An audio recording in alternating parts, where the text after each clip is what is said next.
Ang asawa ng CEO ay pupunta upang bisitahin ang kumpanya. Pero napagkamalan siyang bagong trainee. Hinayla siya ng staff para pumila. At malapit na nilang makilala ang asawa ng CEO. Nag-iisip pa rin si Lisa. May relasyon ba ang asawa ko? Sa oras na ito, isang Porsche na kotse ang lumitaw. Agad na tumakbo ang lahat. Mayabang na bumaba ng sasakyan si Lingxing. Hello sa asawa ng presidente. Nataranta si Lingxing nang makita niya ang napakaraming tao.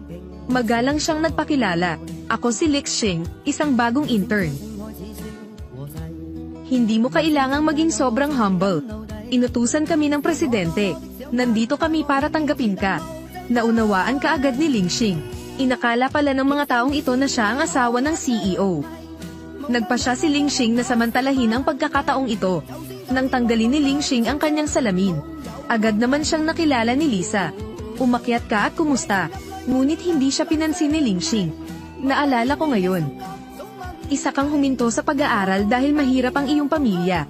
Na-curious din ang mga tao sa paligid. Si Lingxing ay asawa ng isang mayamang CEO. Paano mo makikilala ang isang tulad ni Lisa? Hindi ko ipinagpatuloy ang aking pag-aaral dahil kailangan kong mag-aral sa ibang bansa. Simple lang ang pananamit mo. Gustong magpaliwanag ni Lisa pero pinigilan siya ng security. Sa unang pagpasok mo sa trabaho, gusto mong makilala ang asawa ng CEO. Napaka-snob mo. Iyan ang pagkakaiba mo sa asawa ng CEO. Mangyaring lumayo sa kanya. Lady, pumunta ka dito. Isang araw ang nakalipas. Sinusuri ng CEO ang mga bagong proyekto. Hiniling niya sa kanyang asawa na pamahalaan ang kumpanya. Hindi ko inaasahan na mangyayari ito. At kailangang harapin ni Lisa ang isang impostor. Nagpa siya siyang huwag sabihin ang totoo. Gusto niyang ipagpatuloy ang panonood. Siya nga pala, aalisin niya ang masasamang tao sa kumpanya. Ginang. Naging abala ka buong umaga. Mangyaring subukan ito. Salamat. Ito.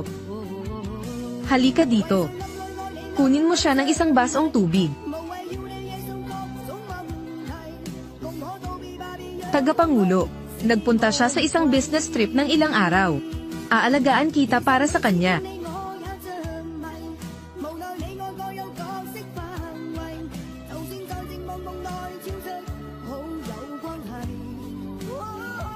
Ito. Tinatawag mo ba ako? Ikaw nga. Ipagtimpla mo ako ng isang tasa ng kape. Oo, tama yan. Mag-ingat sa paggiling ng kape gamit ang kamay. Bigyang pansin ang pagkontrol sa temperatura ng tubig. Kung hindi, makakaapekto ito sa lasa. Ipagpatuloy mo. Napaka-espesyal mo.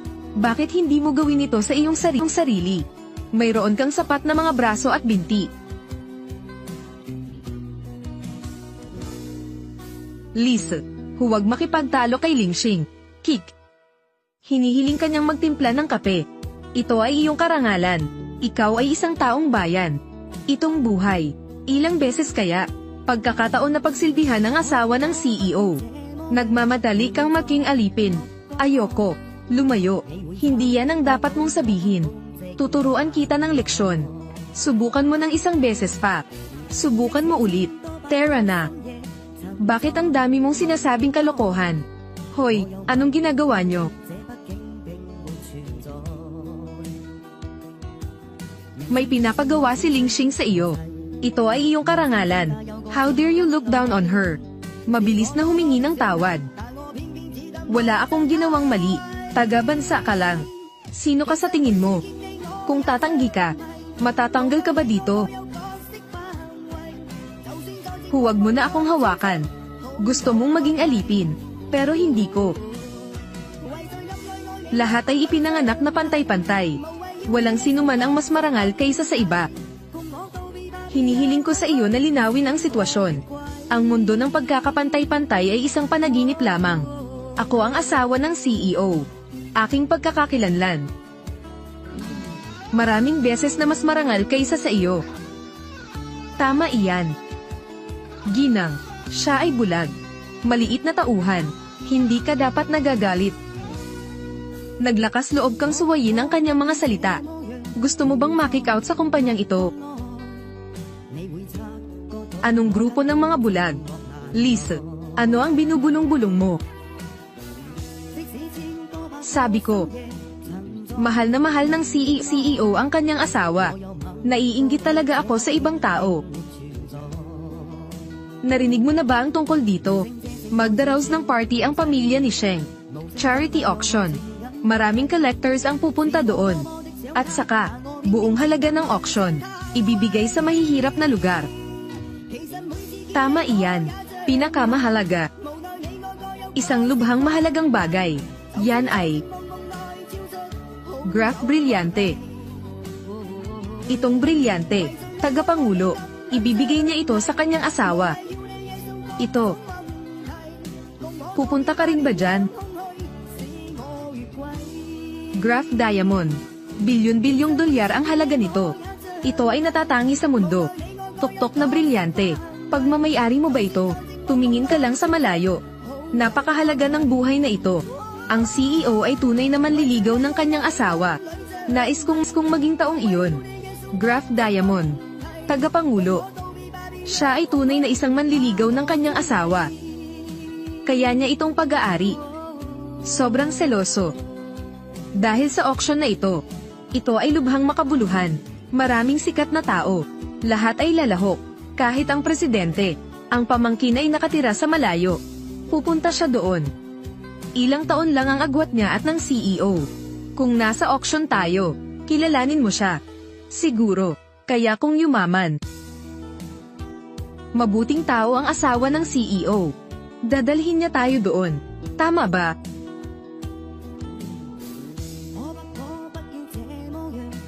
Hindi ba ikaw ang asawa ng CEO? Napakaliit na bagay. Hindi ka ba makapagdesisyon? Nag-isip sandali si Lingxing, para hindi ma-expose ang fake identity ko. Matapang na sabi niya, walang problema. Itong charity auction. Ginawa ito ng CEO para sa akin. Kinabukasan, pinuntahan ni Lingxin ang kanyang asawa. Matapos siyang makita ng kanyang asawa na paparating. Tanong niya, nasaan ang kotseng hiniram niya? Kailangan kong ibalik ito. Kung hindi ay pagmumultahin ako. Tunay na walang kwentang tao. Ang dahilan kung bakit pumunta dito ang babae. Yan kasi security guard siya sa charity auction. Para sa iyong sariling mga layunin. Hiniling sa kanya ni Lingxing na pasukin siya. Asawa. Hindi ito ordinaryong lugar. Hindi ka makakapunta doon. Kahit anong alahas doon. Lahat ng ito ay maraming pera. Huwag mo akong pagsalitaan ng kalokohan. Gawin mo lang ang sinasabi ko. Basta magtulungan kayo ng maayos. Maaari kong ipagpatuloy ang aking katayuan bilang asawa ng CEO.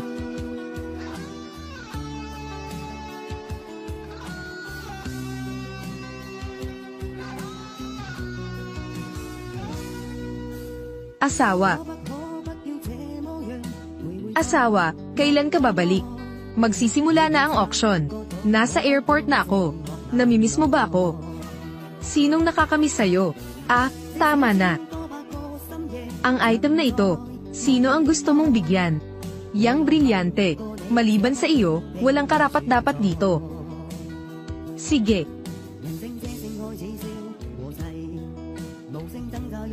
Liz. Asawa, aking pamangkin. Sinabi ito ni Lingxing, hindi kanya iimbitahan sa auction. At walang hiya kang sumunod sa akin. Sino ang nagbigay sa iyo ng lakas ng loob? Mag-ingat sa iyong mga kilos. Dumating ang lahat sa auction. Mayaman man o marangal, wala kang imbitasyon. Walang pagkakakilanlan. Ngayon lumitaw ka dito. Isipin. Gusto mong pumasok, tama. Tuturuan kita ng leksyon sa ngalan ng asawa ng CEO.